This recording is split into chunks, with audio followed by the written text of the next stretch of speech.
that we can get the appropriations process moving again, that we can stand by our men and women in uniform that need these facilities and our veterans, and that, yes, we can control spending in full agreement with the House of Representatives, but still move the Senate forward. And, Madam President, with that, I yield back my time. The senator from Alabama.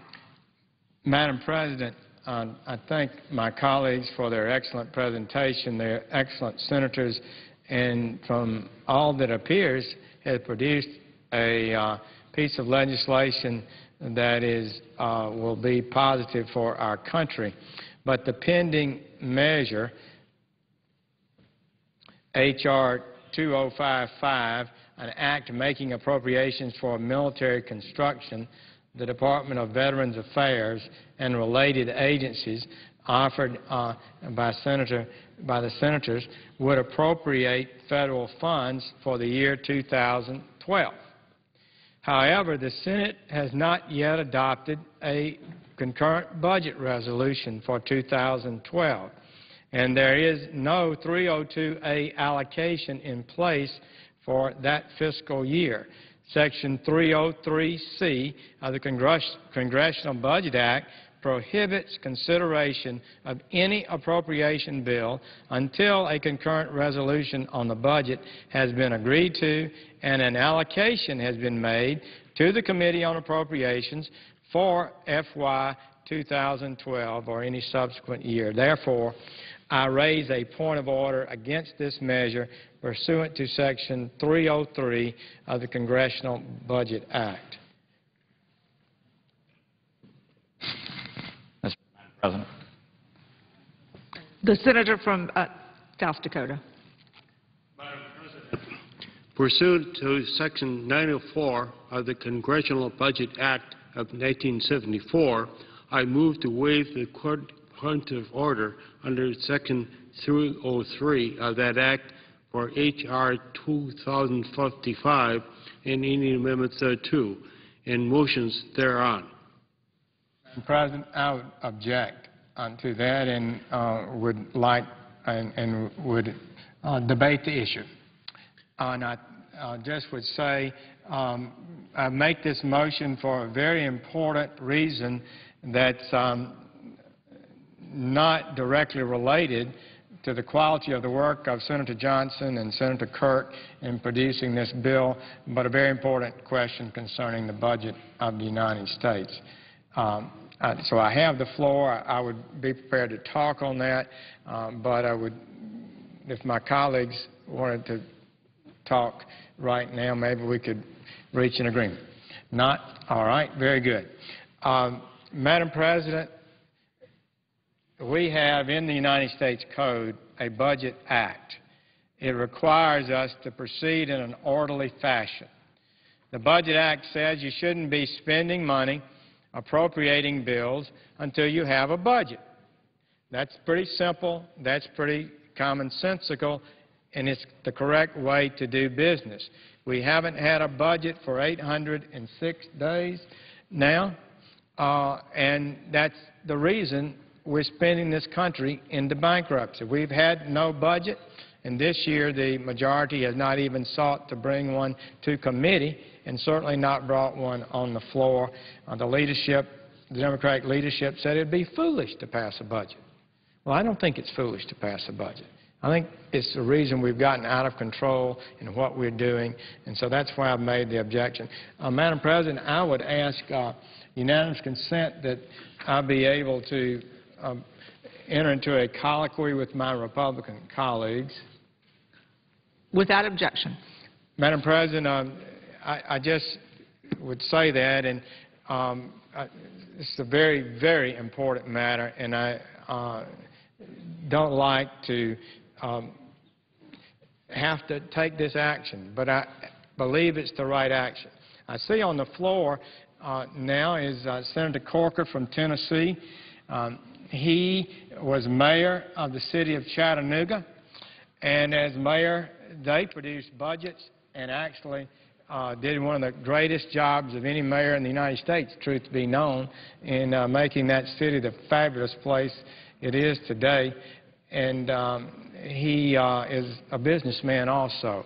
So I guess, Senator Corker, what are your thoughts at this point in time about the state of the financial management of the taxpayers' money being handled by the United States Senate?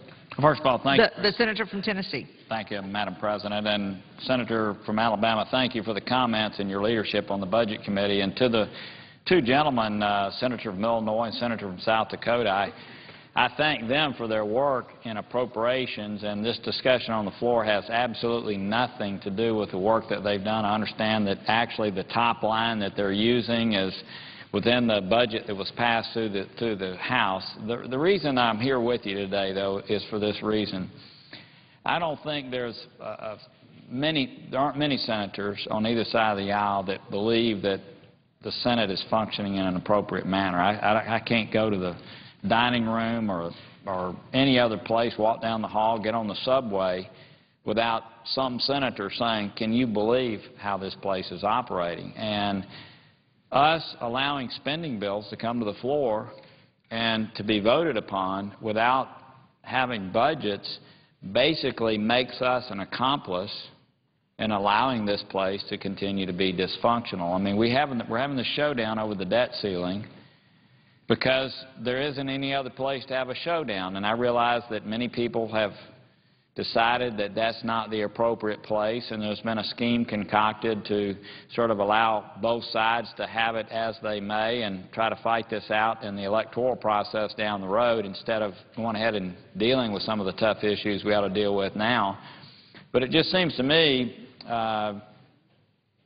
Senator, that what we do by going on about our business in this way is we act as accomplices to the dysfunctionality of the United States Senate. It's my belief that this United States Senate, by virtue of the way we are acting, is making this great nation weaker. That's what we're doing. This Senate that we're standing in right now is causing this great nation to decline because we are unwilling to come down here, and I would say candidly, leadership on both sides of the aisle doesn't really want us to come down here and make tough decisions. You know, either side wants it 100% their way, but we realize to move things ahead, you got to skirmish, you got to fight, you got to debate. Sometimes you have to do some things you don't really want to do to move the country ahead, but we're avoiding that.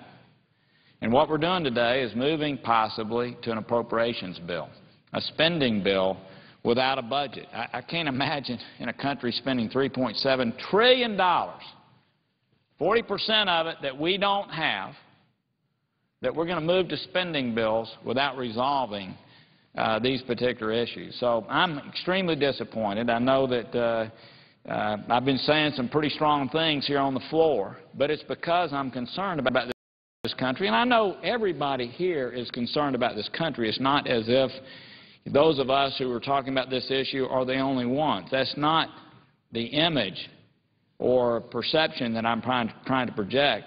I just think that sometimes we go to sleep at the switch. We go about our business almost as zombies down here, continuing to allow this dysfunctionality to occur. So I'm all in support of the movement that you've put in place here to basically not allow this to go forward because we don't have a budget. That is the appropriate place for us to be. And I hope this Senate, in spite of the fact that this appropriations bill funds some things that candidly we all support, we want to see veterans get benefits. But those veterans, many of them lost limbs doing tough things for our country, and they're watching, potentially, us not having the courage to do tough things on the floor that might flesh us out, that might cause us to actually take a tough position on the floor. But, oh, that might affect electoral politics down the road. So instead of doing that, we'll go 806 days without a budget. So, look, I'm disappointed. I'm disappointed in all of us, both sides of the aisle, both sides of the aisle. And I do not think we should be going to a spending bill until we do the tough business that we were sent here to do as United States Senators. And with that, I yield to my friend from Alabama. Before I recognize the other senators, I'll just briefly ask you this. Senator Corker, having been a businessman and a mayor and observed the political scene in the country, are you aware of any government entity, city, county, or state, that's systemically, almost structurally, borrowing 40 cents out of every dollar they've spent? Can you remember any time in Tennessee, any city or state ever ran such a deficit? I cannot. And, you know, the fact is, that's why, you know, recent polls show that Americans have about a 20% approval rating of Congress. What I would say to them, based on what I know, based on what we're getting ready to do here on the floor today, 20% is way too high. Way too high. The fact is that we do everything we can to avoid tough decisions in public. Tough decisions in public where we have to take a stand. That's what we were elected to do. That's what the veterans that were receiving benefits if this bill passes did. That's what we're not doing. My guess is they'd be willing to wait for this bill to pass. It doesn't fund things until next year and allow us to make those tough decisions that need to be made as we flesh out a budget, as we work amongst ourselves to finally come to a place that we agree upon in funding this government. So I certainly appreciate your leadership. I know that others want to speak at this moment, and I will yield the floor.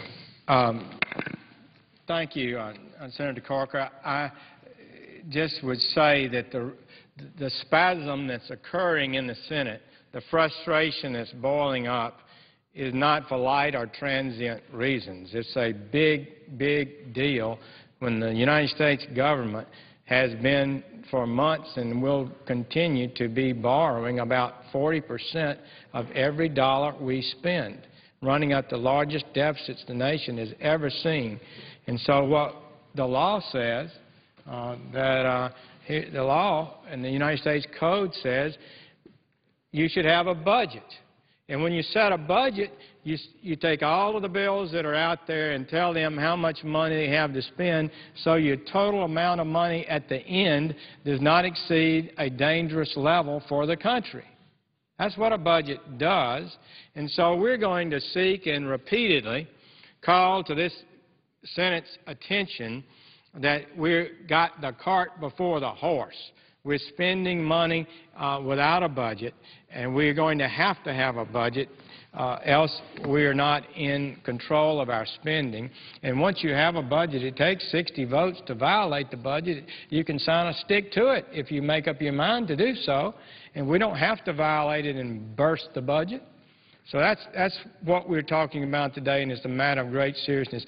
I'm pleased that my colleague, Senator Rand Paul from Kentucky, who was elected last fall to this body, I know he talked about the state of the American economy and our debt during that campaign. And Senator Paul, what are your thoughts as we approach this moment?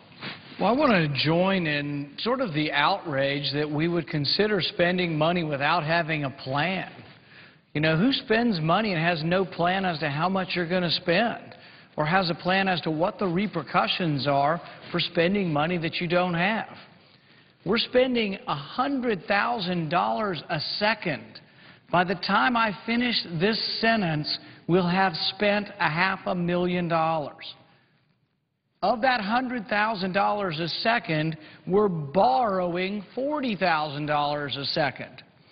The President is asking us now, and you've all heard about it, the debate is on, the President is asking us to add $2 trillion of spending and borrowing, of borrowing and spending. $2 trillion. How long will it last?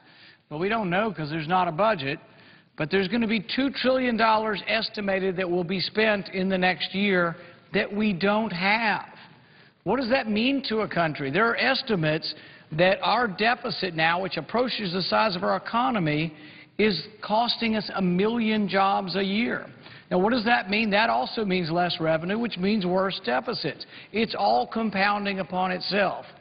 We have a rule and a law within the Senate called the Budget Resolution from 1974, the Budget Act, and in this it had some rules. Right now we're discussing, do we need new rules to do something about the deficit? This was a rule they thought of back in 1974. It was supposed to make things better. But it kind of shows that the rules only work if we obey them. We will be in defiance of this rule, and that's the question I have for Senator Sessions. Will we be in defiance of our own rules if we go forward with an appropriation without a budget? We absolutely will.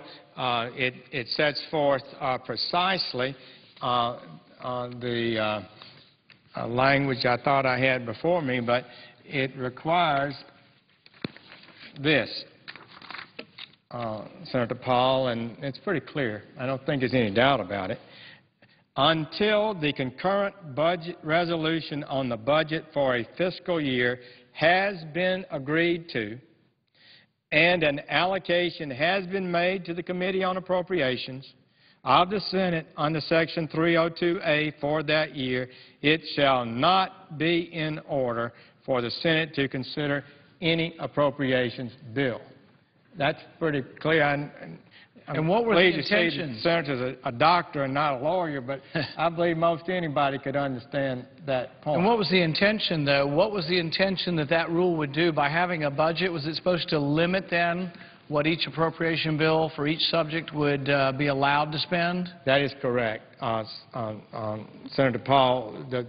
I'm sure in 1974 they were concerned about the process in the Senate. They decided to try to bring order to it. They decided to require that a budget be passed, which sends a message over to the Appropriations Committee, and this is a subcommittee of the Appropriations Committee producing their Milcon proposal, and they then give them numbers by which they're supposed to stay within, and if they don't, it requires a 60-vote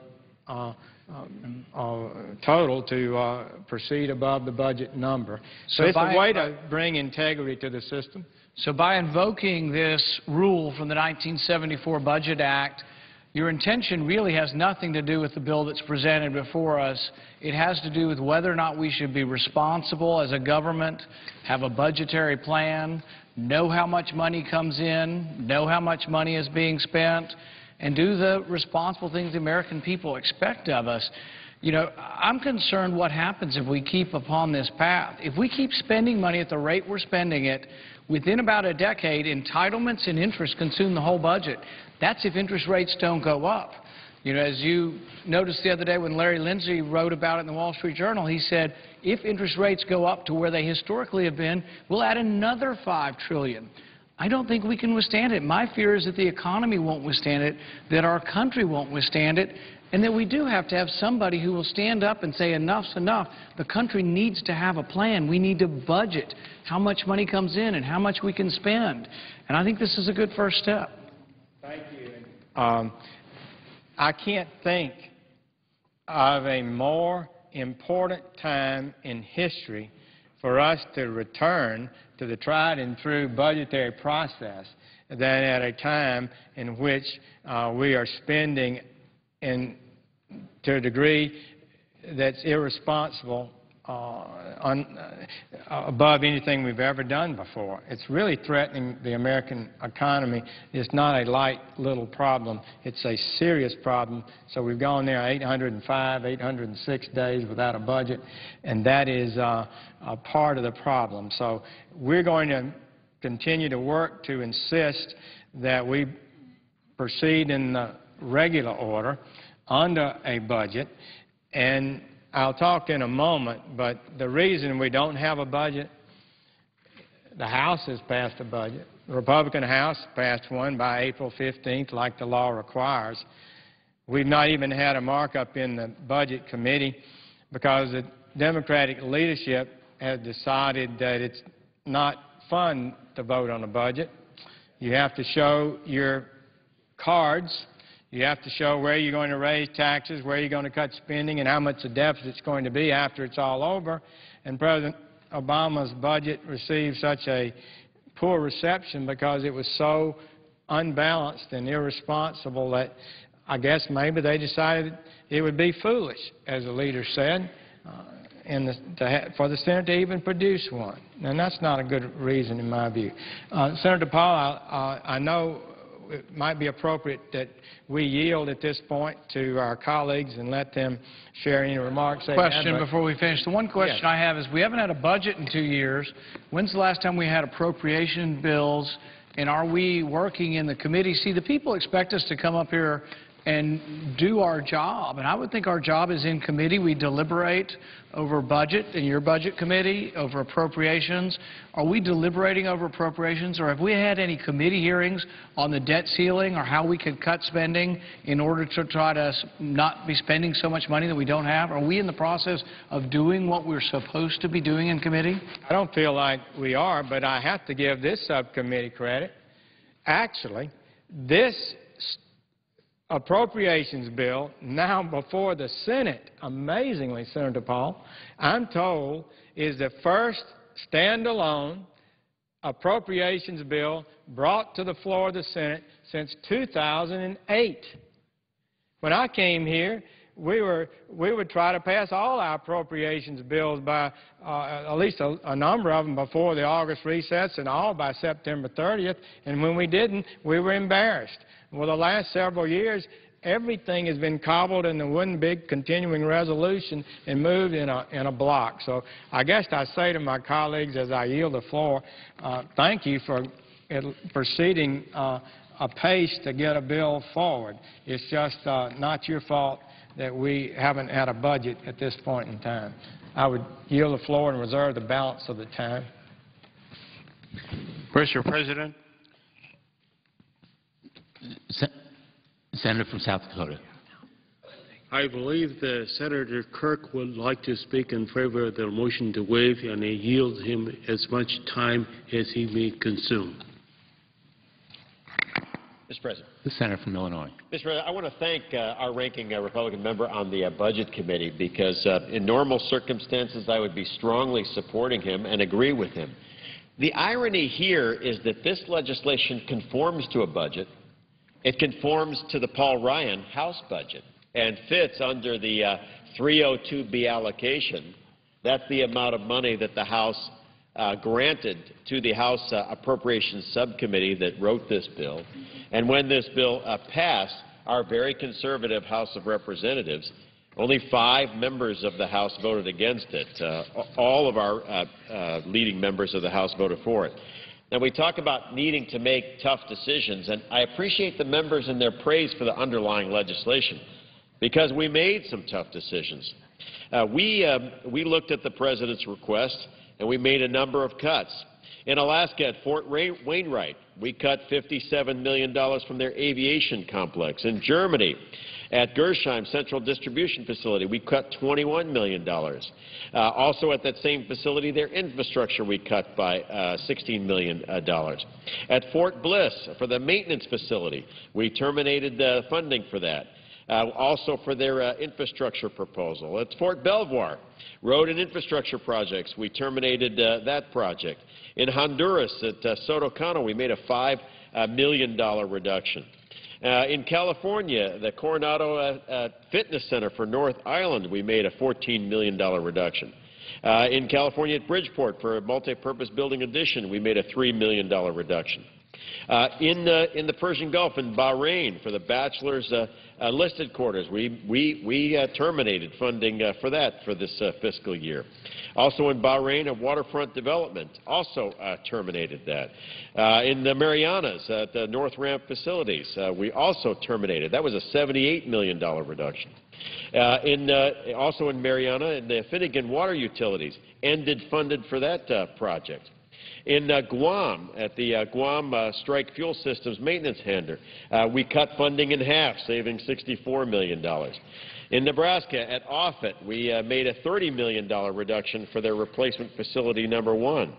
In Al Udeid, in Qatar, we terminated funding for the Blatchford-Preston complex in Utah, at Hill Air Force Base. We terminated funding for the F-35 Adel hangar. In Colorado, at Buckley, we made a $70 million reduction in their Mountain View operations facility. In Maryland, at their Joint Base Andrews, the ambulatory care center suffered a 50% reduction, $121 million reduction. In Maryland, at Fort Meade, the high-performance computing capacity, we terminated funding for that facility. In Texas, Joint Base San Antonio, the ambulatory care center, we cut funding in half, saving $80 million.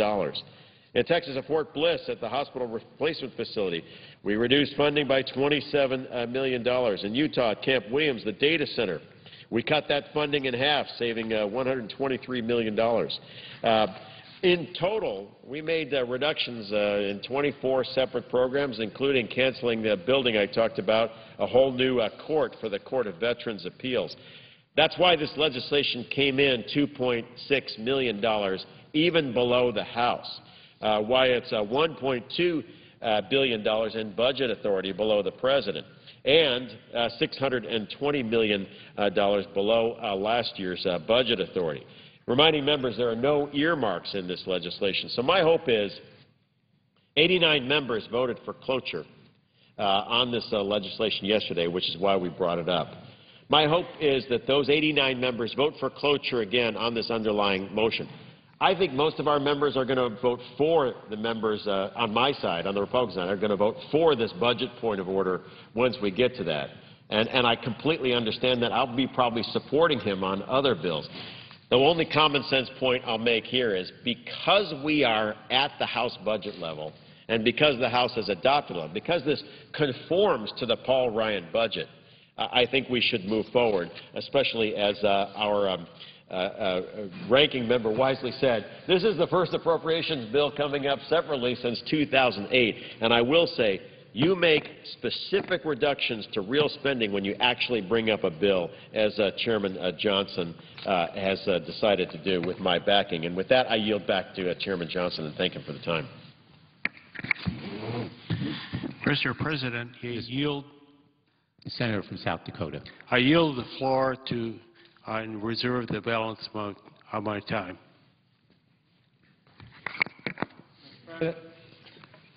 Senator from Alabama. I see Senator Lee from Utah.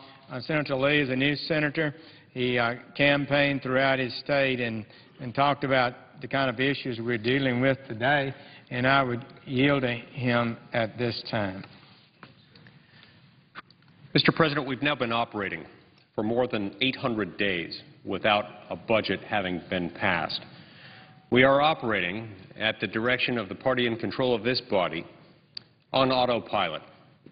It's easy to operate on autopilot. In many ways, it's far easier than operating not on autopilot, especially when we're spending more than $1.5 trillion a year more than we're bringing in, more than $1.5 trillion every year more than we have, continuing to bury our children under a mountain of debt. When you're on autopilot, you don't have the same constraints, the same hard choices, the same prioritization demands that need to be made that Americans make every single day as they manage their homes, their lives, their families, their businesses, and state and local governments. This is unfortunate, it's unnecessary, and it's shameful. It shouldn't continue to operate this way. An enterprise as large as the federal government, which brings in $2.2 trillion every single year, having access to more money than perhaps any other institution on earth, ought to be able to operate with a budget. It ought to be able to pass a budget. It ought not be operating on autopilot so as to insulate itself from critiques, justifiable and unjustifiable alike, from those who would say, why are you doing it this way? Why are you doing it that way? It ought to have the debate and discussion that is necessary, that necessarily surrounds the budgeting process in any legislative body, in any republic around the world. In the process of operating on autopilot, we're severely exacerbating our deficit problem with our national debt now totaling nearly $15 trillion. What then is the solution? I believe that the solution to our current problem, especially as we approach the debt limit, involves the cut, cap, and balance approach, including passage by both houses of Congress of the Cut, Cap, and Balance Act, one that would require, in addition to our making immediate short-term cuts and adopting statutory spending caps designed to place us on a firm, smooth glide path toward a balanced budget. But we also pass a balanced budget amendment to the Constitution. All of these would be passed as conditions precedent to our raising the debt limit, which many of us are willing to do if necessary to get those measures passed. We're not willing to raise it without those measures first being passed because we can't continue to perpetuate this problem, one in which we operate on autopilot while burning $1.5 trillion a year that we don't have. This is crowding out other priorities. It's crowding out other investment in our economy. It's killing jobs. And it's jobs that we need to be focused on because that's what the American people are focused on. They're worried about their ability and the ability of their friends and family members, many of whom are unemployed, to provide for their children, to pay their rent, to buy their groceries. These are things that every American ought to be able to have access to and would have access to if only they had access to jobs. But at a time when we are spending at such a rate as we are, when we've borrowed to such a degree that we have, that our debt-to-GDP ratio is at about 95%, we're killing as many as 1 million jobs every single year in America as long as we remain in that danger zone. This simply cannot continue.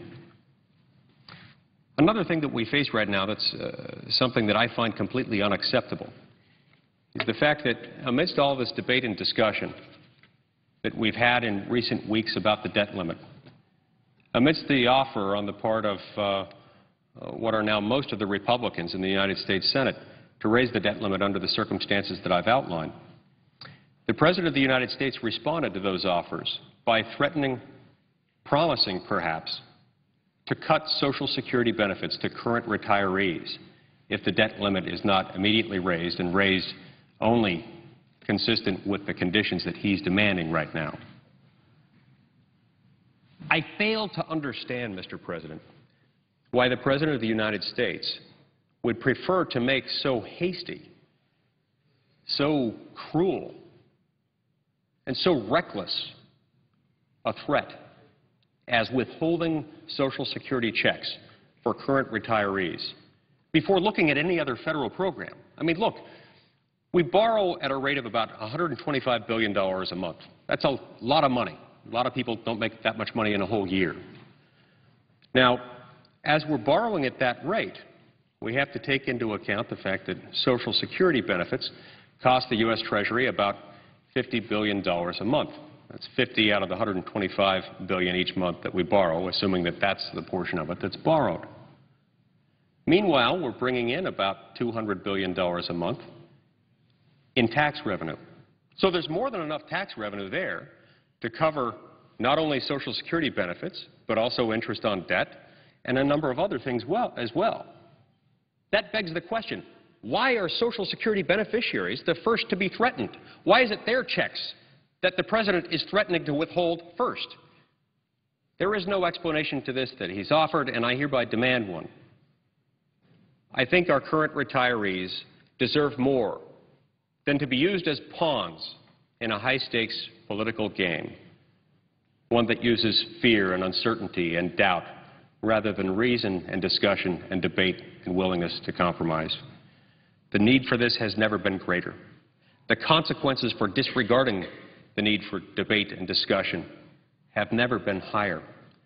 I urge my colleagues and I urge all Americans to work together to find a solution to this, a solution that need not involve and should not involve threatening America's most vulnerable, including her retirees who rely each month on Social Security, with withholding those benefits simply because the President of the United States is unwilling to compromise, is unwilling to meet the conditions that many Republicans in this body have acknowledged are their conditions, precedent for raising the debt limit. There is a way forward. There is a road that will take us home. And the road home can be found in the Cut, Cap, and Balance Act. This is not just the best proposal. This is the only proposal that currently has significant public support from a substantial number of members of this body. Sometime today or tomorrow, companion legislation will be introduced in the House of Representatives, and it will be moving forward. I urge my colleagues to carefully consider this, and I urge my fellow Americans to carefully consider these and to urge their representatives and their senators to embrace them and to adopt them. Thank you very much. Mr. President, Senator from Alabama. I thank Senator Lee for his leadership on this cut, cap, and balance plan. I think it would change the debt trajectory of our country and put us on the path to prosperity rather than the path to decline and deficit and maybe financial crisis. Indeed, Mr. Erskine Bowles and Mr. Alan Simpson, the co-chairman of the Deficit Commission appointed by President Obama, told us early this year in the Budget Committee that this nation has never faced a more predictable economic crisis. And what he was saying was that the spending level we are on is so out of sync with reality that it is inevitable that we will pay the price economically for that. And so part of the problem, part of the reason we're where we are is because we haven't had a budget in over 2 years. And if you don't have a budget, it makes it harder for the American people to ascertain whether you're spending more than you ought to be spending. And the whole process is able to be pursued without public knowledge and full disclosure when you don't have a budget. Every president is required by the same Budget Act to submit a budget. I think there's no president who's failed to comply with the Budget Act and does not require that you go to jail if you violate it. Probably we'd be better off had that been the case. But the president submitted a budget early this year, I think in February. It was, I believe, the most irresponsible budget ever presented to Congress.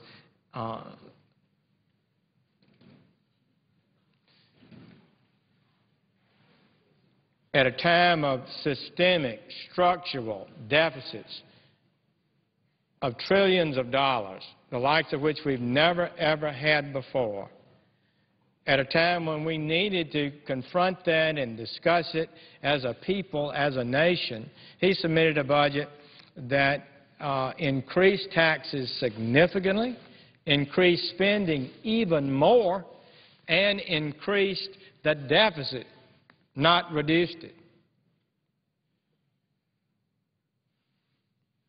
Eventually, it came up for a vote. I brought it up for a vote since my colleagues wanted to vote down the House budget. There was a responsible budget that would actually change our debt course, reduce spending by $6 trillion. They brought that up, and it got 40 or so votes, but it didn't pass. I then brought up President Obama's budget in a Senate with a majority of Democratic members, and it failed 0 to 97. 97 to 0, because it didn't deserve a single vote. But it had one characteristic about it that was important. It actually had numbers in it. I guess the budget staff, they always produced a budget before the spin doctors at the White House realized it. They sent out a budget projecting the president's future plans for America. Just for example, at a time when we're borrowing 40 cents of every dollar, the president proposed next year to increase the education department. You know, 90% of our education funds are from the states, and they always take care of that. And we provide certain federal funds that can be an asset to them. Sometimes it's a liability, frankly. But at any rate, he asked for a 10.5% increase in education funding, 9.5% increase to the Energy Department, which spends most of its time blocking the production of energy rather than producing more lower-cost, cleaner energy for the country. It proposed a 10.5% increase in the State Department budget and proposed, hold your hat, 60% increase in transportation. Much of that was for high-speed rail, so everybody can walk. 80% of Americans apparently can walk to a train station and travel on high-speed rail. We don't have the money for that. States are rejecting the money. They run the numbers. They know it's not going to be feasible, and it's just an overreach. So I guess what I'm saying is somebody in this country does not get it. I thought the American people sent a message loud and clear last year when they sent a lot of new members to Congress like Senator Paul and Senator Lee, who were shocked at it and talked to their constituents and came to Congress to do something about it. And we not even brought a budget up. Why didn't Senator Reid and the Democratic leadership decide to bring a budget up? Well, if you bring a budget, then you have to show what you believe. You have to propose a solution to the problem. What was their plan? To call up the House budget and vote it down, as every Democrat voted it down, and they never produced one of their own. Well, when I brought up President Obama's budget, they voted it down. So we've not seen one real solution. We have them talking about, oh, they'll do this and that. Senator Durbin said we can change Social Security some and get it on a sound. We can do something about Medicare. Well, let's see your plan. Let's see it. Chairman of the Budget Committee says he has a budget. He's got a budget. He leaks out portions of it. But nobody sees the real budget. He's certain numbers and visions and ideas, and he claims they have a budget. But if you're unwilling to produce the budget and have a hearing in the Budget Committee. That's my appreciation for the ranking member of the Budget Committee, Senator Sessions, and to express many of the same concerns that I know he has articulated. One of the most basic responsibilities of any business or family or, frankly, of Congress itself is to pass a budget. But as he has pointed out, and has been pointed out time and time again, Congress has failed for more than 800 days to perform one of its most basic and fundamental responsibilities, and that is take up and pass a budget. Well, even though we haven't passed a budget and taken up a budget, that doesn't mean the spending has stopped. Indeed, the spending goes on in a reckless sort of way.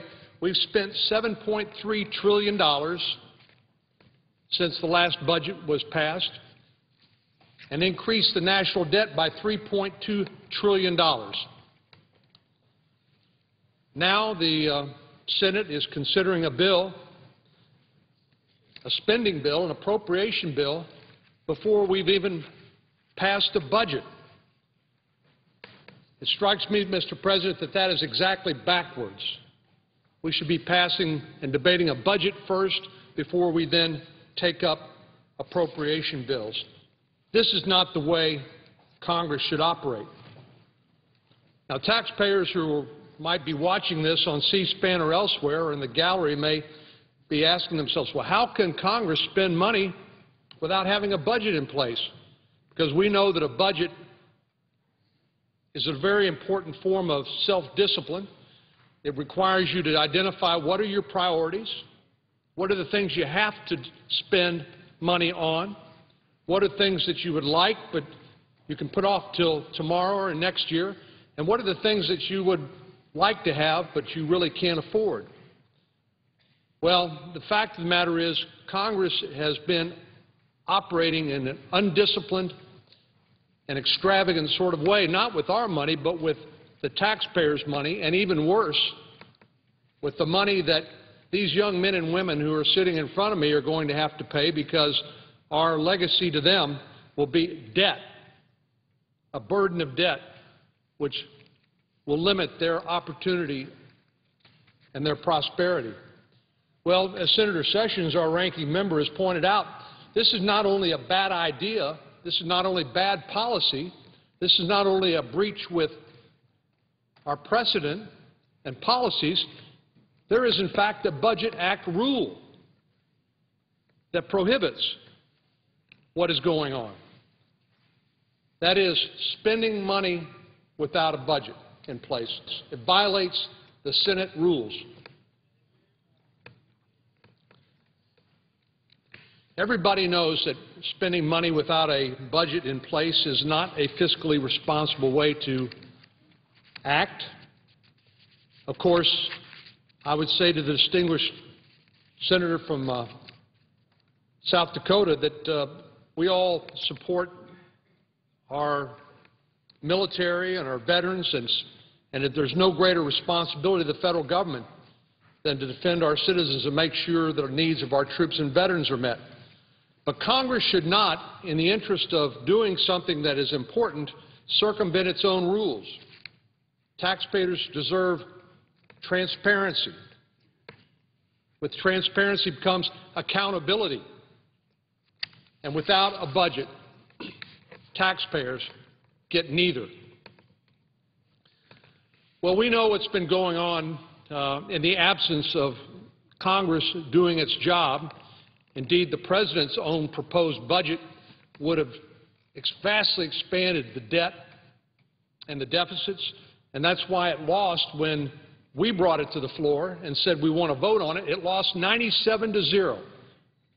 No member of the opposing party, the President's own party, voted for the President's proposed budget because it was irresponsible, did nothing to solve the problem of reckless spending, deficits, and unsustainable debt. So what are we left with? Well, we're told that August the 2nd,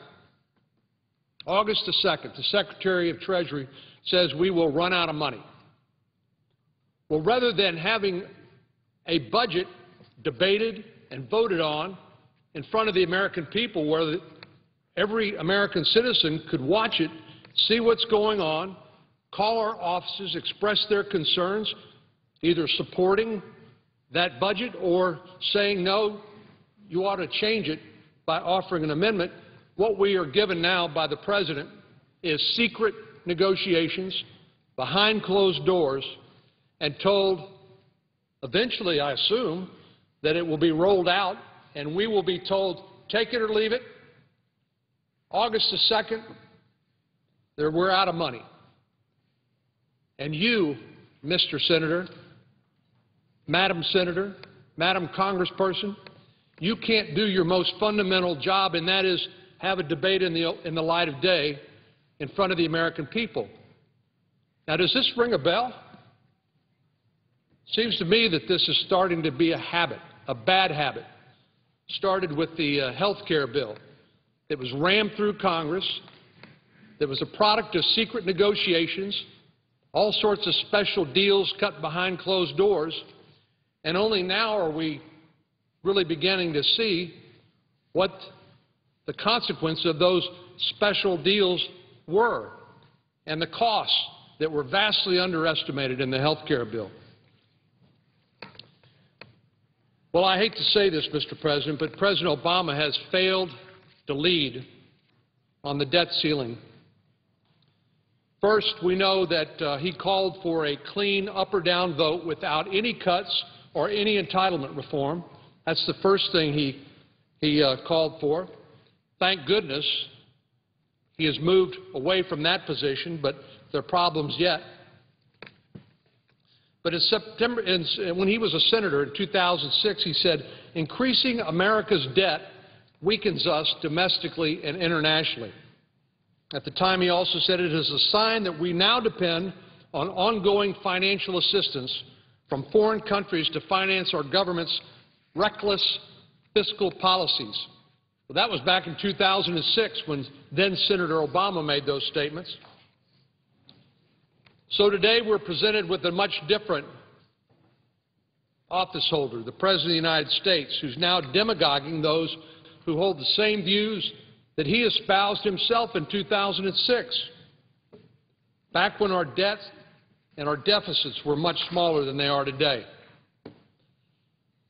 Now, this isn't a matter of the President not understanding the problem that we find ourselves with, because he appointed a commission a bipartisan commission, the Simpson-Bowles Commission, that reported back in December in a report called A Moment of Truth, which laid out in sobering detail the unsustainability of our national debt, the reckless spending that had gone on, the borrowing from the Chinese and other governments.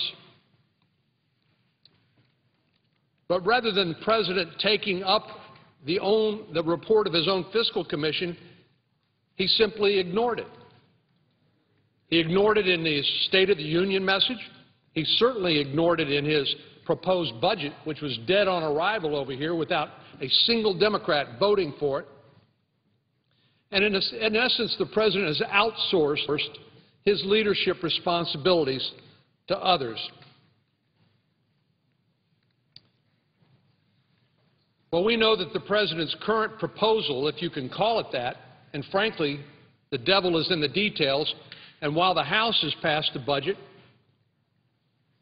while the Simpson-Bowles Commission has made a recommendation, the Domenici-Rivlin Bipartisan Commission has made a recommendation, we have yet to see the President's plan. Yes, he's held press conferences. He's bashed those rhetorically who've held the very same position he held in 2006, but he has failed to lead and offer a plan to deal with this impending crisis. In fact, the President's current rhetoric, I don't think we can dignify it by calling it a plan, is significantly to the left of his own bipartisan Simpson-Bowles recommendations. He's certainly to the left of Simpson-Bowles when it comes to spending, calling for much more spending, no cuts, but continued spending. And he's to the left of Simpson-Bowles when it comes to taxes, when more is the only word he seems to know when it comes to taxes. More taxes. In fact, when the President says, well, we're going to cut $1 trillion, let's say, or $2 trillion, but we're going to raise taxes $2 trillion, what does that net? That means no net change in the size of the federal government, and that means no real down payment on our national debt or deficit. It's a sleight of hand. It's phony. It's designed to give the appearance of doing something serious while doing nothing serious at all. Well, we know the President has failed to lead in other ways. He's delegated or outsourced his responsibility to the Vice President. And it took only a few weeks ago for the President to finally step up and engage personally. And we find that more often than not, he proposed phony solutions like changing the depreciation schedule for corporate jet owners, dealing with the tax treatment of oil and gas companies, and changing an accounting rule called last in, first out. But the facts are that those changes, even if adopted, would be a drop in the bucket. They would do nothing significant or serious to deal with our huge deficits and our unsustainable debt. Unfortunately, the President's own personal engagement is frequently nothing more than personal attacks. His recent press conference has been full of name-calling and straw man attacks that are frankly beneath the dignity of the office of President of the United States. It's more like somebody, instead of being a commander-in-chief, it's more like he's decided, I'm going to be campaigner-in-chief. I'm not going to deal with the problem. I'm going to just look at winning the next election. And then we read yesterday that even in private, the President is throwing temper tantrums like he did yesterday and stomping out of the meeting at the White House, again failing to show leadership. But the most cynical thing the President has done, the most cynical abdication of leadership that he has displayed so far, is his new threat to hold seniors, our veterans, and our troops hostage unless Congress will agree to job-killing tax increases immediately. This is shameful behavior.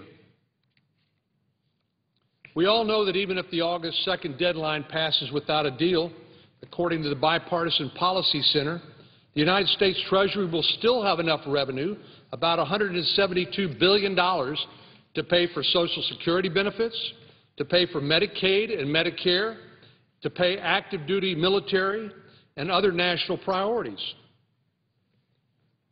Let me repeat, the only reason seniors and our troops will see their checks stop coming is if the Obama administration decides to make other spending a priority. And if the Obama administration chooses to hold our troops and seniors hostage just so they can raise taxes. You know, this is another amazing display of cynicism, or I guess the most charitable way I can say it, short-term memory. The President himself said last December the reason why we couldn't raise taxes or shouldn't raise taxes in a fragile economic recovery is because it would be bad for job creation. It would further discourage job creation at a time when we need jobs badly. Well, Mr. President, let me say just a word about tax increases and why this side of the aisle believes so strongly that tax increases are not the answer to our debt crisis.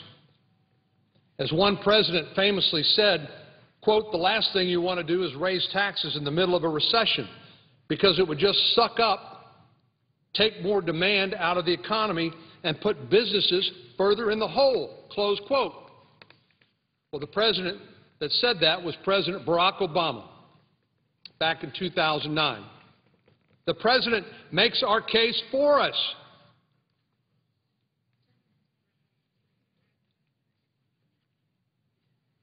Another president said low taxes help millions of entrepreneurs hire new workers. Oh, yes, that was, again, President Barack Obama when he signed the extension of tax relief last December. Then there was another president,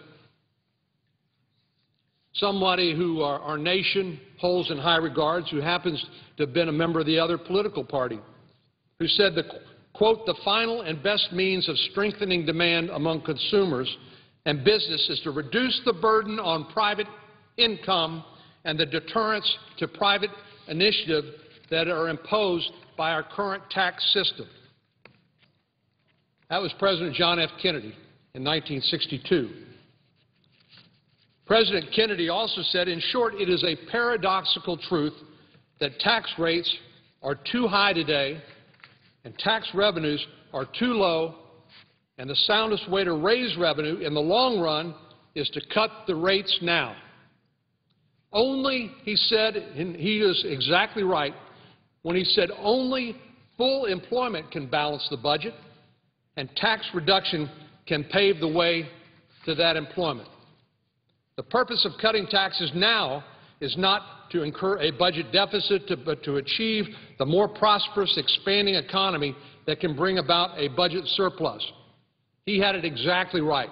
We need to not only cut spending, but we need to grow revenue. The best way to grow revenue is to get more taxpayers, to get more people back to work. The reason why federal revenue is so low is not because tax rates are too low or people are not taxed enough. It's because too many people are out of work. Out of work. When you don't have a job, you can't pay your taxes, you can't pay taxes, you don't pay taxes, and you don't pay your home mortgage. You lose your home. We are for more people getting back to work.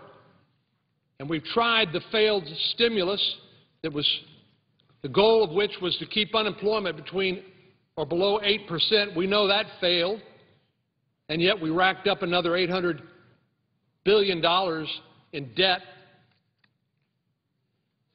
So why don't we try the old-fashioned way, to take our boot off the neck of the job creators in America, to make it easier, not harder, to create jobs, to provide incentives for entrepreneurs to start new businesses, to existing small businesses to expand their business, but they can't do it and they won't do it with uncertainty about their taxes, with regulatory overreaching, and other policies coming out of Washington, D.C. Republicans are holding the line against the President's demand for higher taxes for a very simple reason. President Kennedy was right about taxes back in 1962, and President Barack Obama was right about taxes as recently as last December. Unfortunately, he's changed his mind, or he's forgotten the position he took just last December. Now, Mr. President, Republicans don't want tax increases, and we don't want to see the federal government default on its obligations. So we have an obligation to come up with an affirmative plan, a positive plan to solve the problem, and I believe we've done so.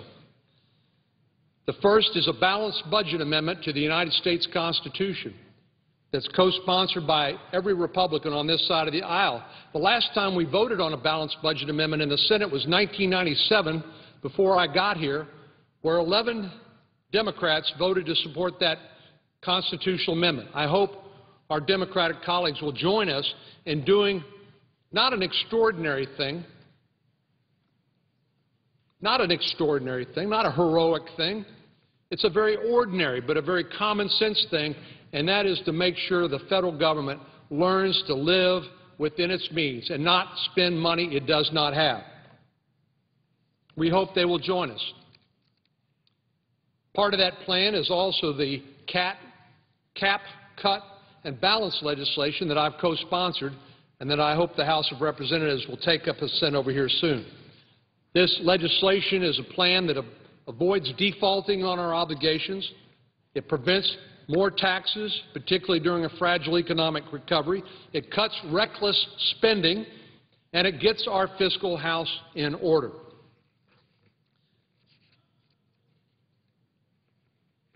What is painfully apparent, Mr. President, is we are running out of time. And I'm not just talking about the August the 2nd deadline. Yesterday, Moody's Investor Services said it was reviewing the nation's top-notch AAA credit rating for a potential downgrade. If credit agencies downgrade our debt, it will cost more for us to borrow from the Chinese and our other creditors. And as we know, because of Federal Reserve policies, Federal Reserve has kept interest rates below historic norms. If those were to grow to historic norms because our debt's been downgraded by the credit agencies or for any other reason, the interest on our national debt alone will crowd out other priorities for our nation. It will make it less likely that we can afford to do what we need to do to defend our national security or to provide the very safety net that our Democratic colleagues claim to care so much about.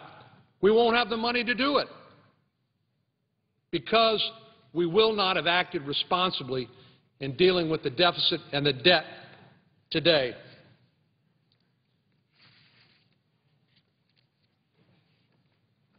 I urge my colleagues to heed these warnings and to join us in cutting spending and to get our debt under control. In the end, everyone will come out a winner if we accomplish that goal. This is not a Republican plan. This is not a Democratic plan. This is what is right and good and necessary for the United States of America. And so that generations in the future can enjoy the same opportunity and prosperity that we ourselves have enjoyed. And heaven help us if we fail to take advantage of this opportunity and to deal responsibly with this impending crisis. Mr. President, I yield the floor. Senator from Alabama. Thank the senator from Texas. This is very serious business we're engaged in here. The strength of his comments, the method of delivery, and the content are indicative of the serious challenges we're facing. For example,